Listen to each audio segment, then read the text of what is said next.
Madurai JM5 நீதிமன்ற நீதிபதி லட்சுமி பிரியா வழக்கறிஞர்களை அவமரியாதை செய்வதாக கூறி அவரை பணியிட மாற்றம் செய்ய வலியுறுத்தி தமிழ்நாடு புதுச்சேரி வழக்கறிஞர்களின் கூட்டுக்குழு சார்பில் நீதிமன்ற பணிகள் புறக்கணிக்கப்பட்டு பேரணி நடைபெற்றது.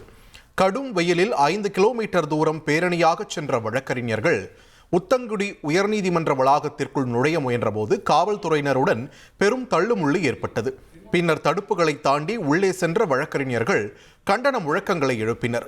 இப்போராட்டத்தின் போது மதுரை வழக்கறிஞர் சங்க செயலாளர் மோகன்குமார் திடீரென மயக்கமடைந்ததால் ஆம்புலன்ஸ் மூலம் மருத்துவமனைக்கு அனுப்பி வைக்கப்பட்டார். நீதிபதி மீது நடவடிக்கை எடுக்காவிட்டால் போராட்டம் தீவிரமடையும் என்று கூட்டுக்குழு தலைவர் நந்தகுமார் எச்சரித்துள்ளார்.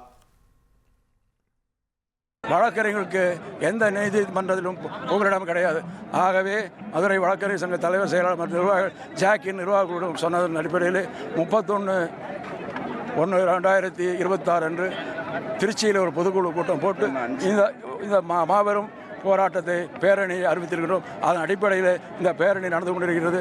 ஒருவேளை இதற்கு பின்னிட்டும் அந்த நீதித்துறை நடுவர் எந்த விதமான நடவடிக்கையும் எடுக்கவில்லை என்றால் அடுத்த கட்ட போராட்டத்தை மீண்டும் ஜாக்கினுடைய கூட்டுக்குழு கூடி முடிவு செய்யும். இனி செல்லும் இடமெல்லாம் செய்தி. தந்தி டிவியின் வாட்ஸ்அப் சேனலை ஃபாலோ பண்ணினா செல்ல இருக்கும் இடமெல்லாம் செய்தி. இதோ QR கோட் இப்பவே ஸ்கேன் பண்ணுங்க, ஃபாலோ பண்ணுங்க.